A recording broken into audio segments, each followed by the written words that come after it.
Crypto products and NFTs are unregulated and can be highly risky. There may be no regulatory recourse for any loss from such transactions. Bitcoin नहीं होता तो Ethereum नहीं होता, Ethereum नहीं होता तो web 3 नहीं होता, और वेब 3 नहीं होता तो फेसबुक अपना नाम फेसबुक से मेटा नहीं कर देता।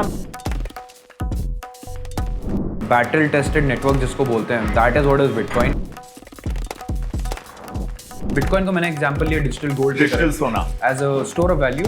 Ethereum is digital oil. It completed 5,000 days of being online. Hello. Welcome to a brand new episode of Crypto Kranti. मैं हूं अंकित और आज शो बहुत ही खास होने वाला है। इस पूरी क्रांति की शुरुआत जिसने की है, आज उसकी बात करेंगे शो पे। 2 हफ्ते इथेरियम की बहुत बात कर ली है। Today it's time for the big B of the world of crypto, Bitcoin. किसी सुपर हीरो की ओरिजिन स्टोरी जितनी एक्साइटिंग होगी, उससे भी ज्यादा एक्साइटिंग बिटकॉइन की ओरिजिन स्टोरी है। And if you are like me and you are blown away by the geekiness of everything around bitcoin, तो फिर 2 चीजें मैं रेकमेंड करूंगा। सबसे पहले तो बिटकॉइन के ऊपर हमारा वीडियो है कॉइनस्विच के यूट्यूब चैनल के ऊपर, ही कुछ महीनों पहले हमने बनाया था।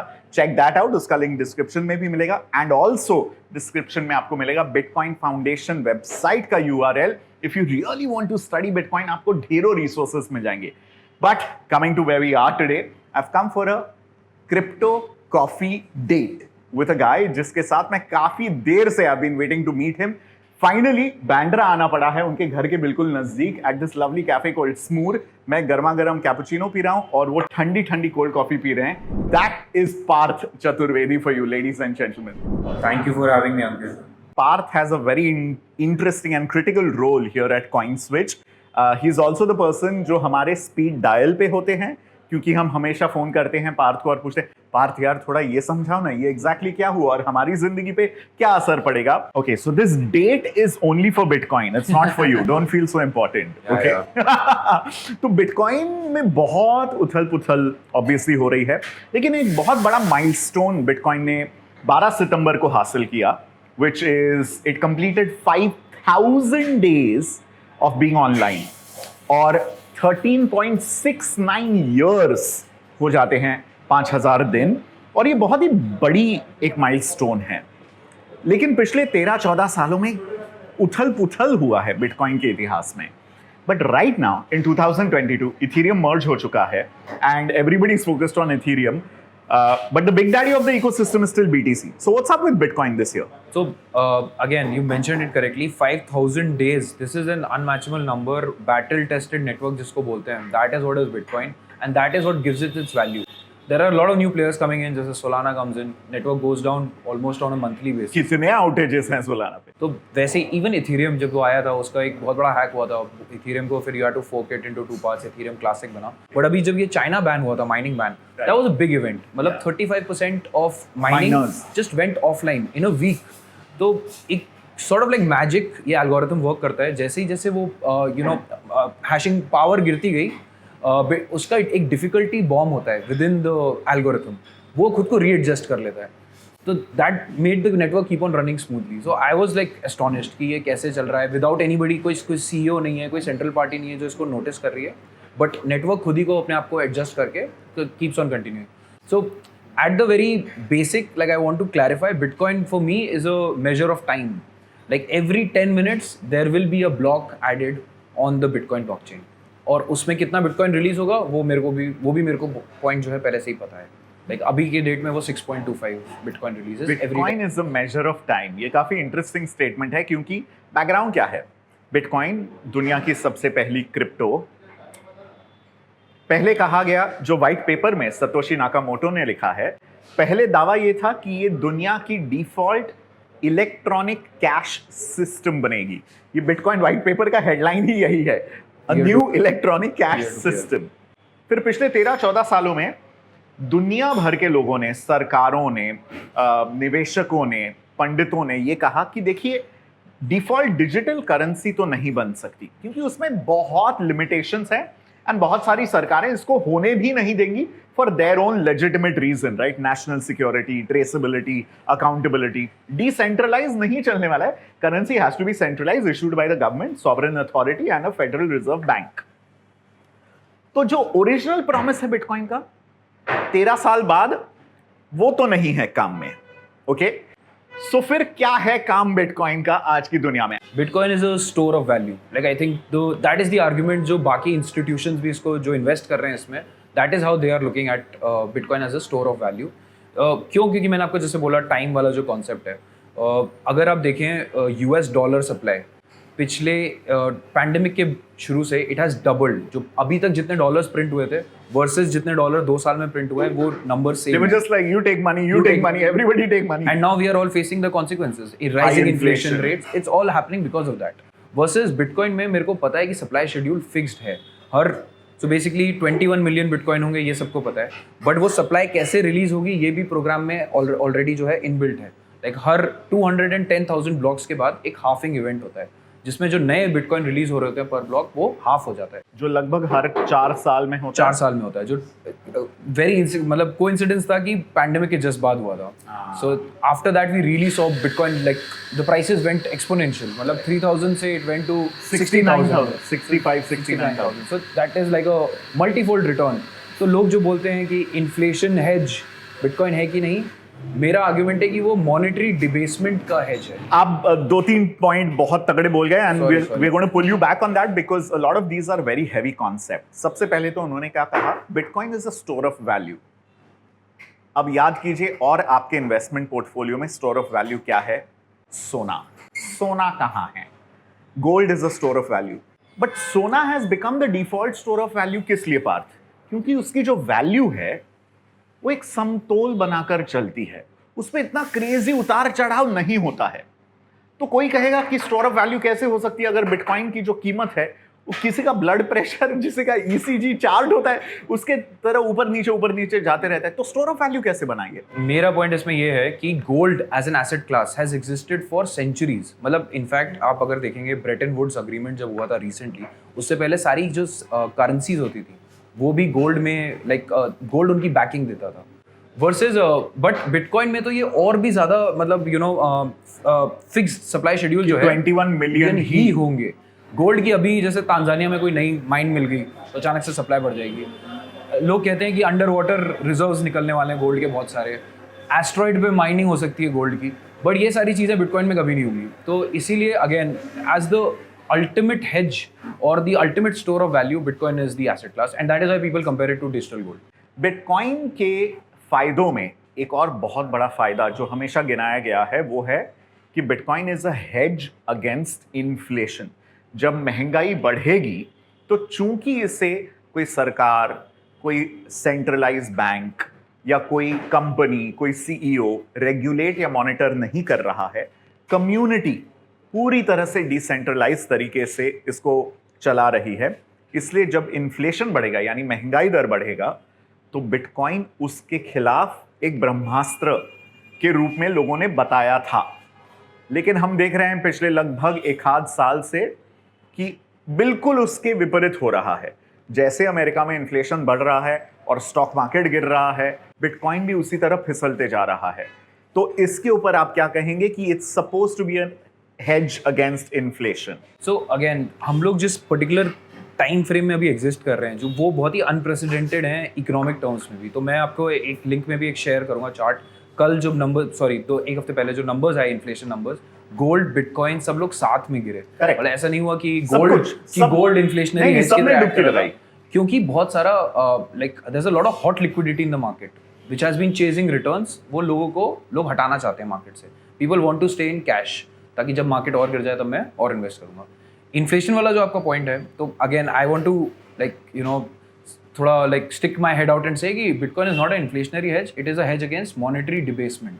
क्या मतलब है इसका? मॉनेटरी डिबेसमेंट होता है कि जब बहुत सारा नया पैसा प्रिंट होता है। इन्फ्लेशन होता है और चीज़ों का प्राइसेस कैसे बढ़ रहा है। इन्फ्लेशन मेजर्स महंगाई, मॉनेटरी डिबेसमेंट मेजर्स की सेंट्रल बैंक कितना पैसा प्रिंट कर रहा है। एक चीज जो काफी बदल गई पिछले मेरे ख्याल से 2 सालों में पैंडेमिक के दरमियान, वो है कि पहले बिटकॉइन में रिटेल जो निवेशक थे, अब वो वेल्स हों जो मिलियंस या बिलियंस ऑफ डॉलर्स के लिए खरीद रहे हैं, या फिर रिटेल निवेशक हो, ये मोटे तौर पे बिटकॉइन खरीदते थे, राइट?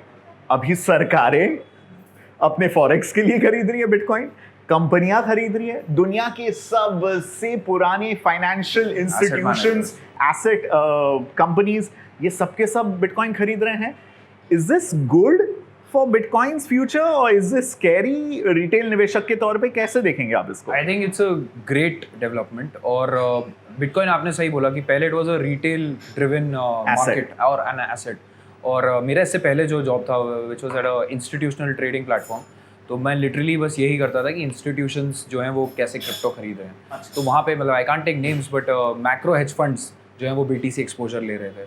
और इससे क्या हुआ, एक बहुत ही इंटरेस्टिंग चीज़ हुई है कि बिटकॉइन का कोरिलेशन, जो प्राइस का कोरिलेशन होता है वो हाई ग्रोथ टेक स्टॉक्स से बहुत ज़्यादा हो गया है. मतलब हाई ग्रोथ टेक स्टॉक जैसे कि फैंग स्टॉक्स, मतलब फेसबुक, नेटफ्लिक्स, अल्फाबेट, ये सब उसमें फैंग स्टॉक्स में काउंट करते हैं. बेसिकली जो बहुत ही हाई रिस्क हाई वॉलेटिलिटी होते हैं, क्योंकि इंस्टीट्यूशनल पैसा आया. पहले इंस्टीट्यूशनल पैसा इतना नहीं था इसमें, और उसके रीजंस हैं क्योंकि there are new tools for institutions to invest. Got it. Futures market US में रेगुलेटेड है, CME फ्यूचर्स होते हैं बिटकॉइन के और इथेरियम के, उसमें बहुत पैसा आया है. फिर बिटकॉइन के ETF लॉन्च हुए हैं. बिटकॉइन के ETF यूएस में नहीं हुआ है बट कनाडा में, ऑस्ट्रेलिया में है, यूरोप में तो बहुत है. यूरोप में, स्विट्जरलैंड में, जर्मनी में, सब जगह ETFs हैं. फिर एक बड़ा डेवलपमेंट अभी रिसेंट हुआ है, ब्लैक रॉक ने अनाउंस किया कि वो कॉइनबेस के साथ पार्टनर करके उनके पास $6 ट्रिलियन इन एसेट्स हैं ना. उनके जो क्लाइंट्स हैं वो बिटकॉइन खरीद पाएंगे. कल KKR का अनाउंसमेंट आया. तो ये मतलब basically big asset managers are now entering the space.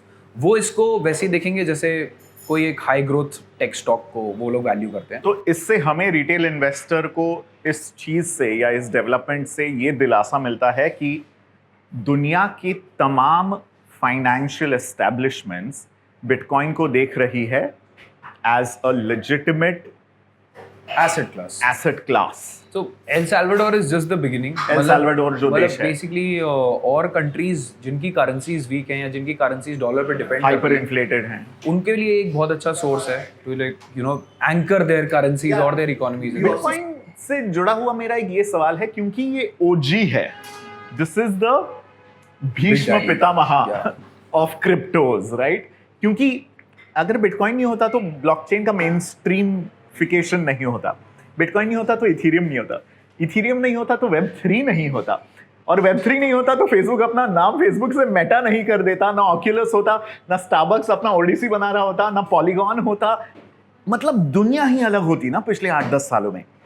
लेकिन बिटकॉइन के ढेर सारे लिमिटेशंस हैं, क्योंकि वो एक ऐसे वक्त पे बना था, इजाद हुआ था जब ये तमाम इकोसिस्टम पैदा भी नहीं हुई थी. सो इस लिहाज से आप फ्यूचर कैसा देखते हैं? और जो मार्केट डोमिनेंस है 40%, 38% मार्केट डोमिनेंस आज भी क्रिप्टो मार्केट में बिटकॉइन का है, जबकि पूरी नई दुनिया Web3 की दुनिया बन रही है सिर्फ इथेरियम पे एज अ बैक एंड. तो क्या ये डोमिनेंस बिटकॉइन का आप घटते हुए देख रहे हैं जैसे इथेरियम का राइज हो रहा है? सो अगेन इसमें कोई प्रिडिक्ट नहीं कर सकता कि वेयर डज दिस लैंड, की कहाँ पे डोमिनेंस बिटकॉइन का होगा. बट ये दोनों different asset classes within crypto behave करेंगे. जैसे बिटकॉइन को मैंने एग्जांपल लिया डिजिटल गोल्ड, डिजिटल सोना as a store of value. Ethereum is digital oil.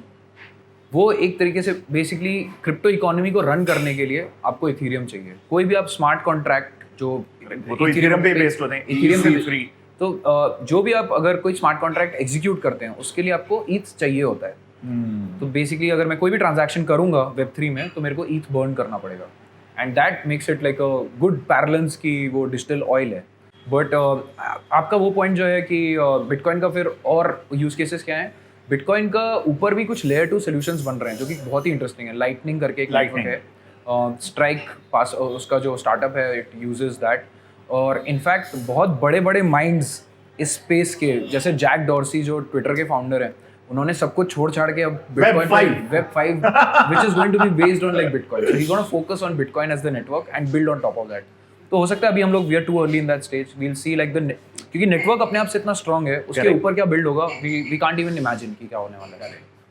अगले 10-15 साल बिटकॉइन के लिए क्या हो सकते हैं? क्या चीजें होंगी जो डिफाइन करेंगी बिटकॉइन को? And the favourite topic on crypto Twitter और हमारे कमेंट सेक्शन पे होता है कि क्या बिटकॉइन की कीमत $1,00,000 तक जाएगी या $5,00,000 तक जाएगी? मैं पहले इंस्टीट्यूशन में काम करता था, like one of the biggest banks. उनकी रिपोर्ट में इन्होंने ऐसे कंपेयर किया था कि अगर सारा गोल्ड, जो पैसा जो गोल्ड में गया, अगर पूरी दुनिया का जितना पैसा गोल्ड में लगा है, दैट मूव्स टू बिटकॉइन और it becomes like an equal half and half, तो उसका प्राइस क्या जाएगा?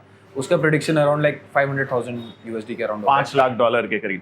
But again this is a presumption. ये एक बैंक का रिपोर्ट था। एक बैंक का रिपोर्ट है, आप तो प्लीज आप उसको ऐसे मत लीजिए कि पार्थ चतुर्वेदी कॉइन स्विच के तौर पे बोल रहे हैं कि $5,00,000 पे जाएगा। एनीथिंग वी से हियर मैं तो is not investment advice. Do your own research, अपनी अकल लगाओ। नहीं, बट मतलब ये this is not even the upper threshold, क्योंकि ये केवल आप गोल्ड को उसमें ले रहे हैं। अगर आप सारे एसेट क्लासेस में लेट्स से इंस्टीट्यूशंस अपना 5% केवल क्रिप्टो में लगाना शुरू कर दें, तो उस हिसाब से तो और भी बड़ा नंबर बन सकता है। So we don't really know कि कहाँ जाके प्राइस रुकेगा। लेकिन ये सब कुछ एक बहुत ही ऑप्टिमिस्टिक सिनेरियो है। जब ये शुरू हुआ था तब आपको हर ब्लॉक पे 50 बिटकॉइन मिलते थे। Oh my God! आज 6.25 है और 2024 में 3.125 हो जाएगा, जिसके बाद 1.5 हो जाएगा, फिर और कम होता चला जाएगा। तो बेसिकली मतलब अगर डिमांड बढ़ती रही और सप्लाई इसी स्पीड से कम होता रहा तो प्राइस अपना ऊपर ही जाएगा। सिंपल सप्लाई डिमांड है। But then all said and done, जैसे आप गोल्ड को भी एक पोर्टफोलियो में गोल्ड का एक हिस्सा होता है, Correct. आपका पूरा पोर्टफोलियो गोल्ड नहीं हो सकता। ये आखिरी सवाल था मेरा आपके लिए। 2022 में क्या किसी को बिटकॉइन खरीदना चाहिए? I am sure you are gonna say yes, लेकिन उसके पहले किस मानसिकता से बिटकॉइन खरीदना चाहिए ये बताइए। आप और मैं भी डिस्कस भी कर रहे थे थोड़ी देर पहले। बिटकॉइन जो है एक पार्ट होना चाहिए आपके पोर्टफोलियो का।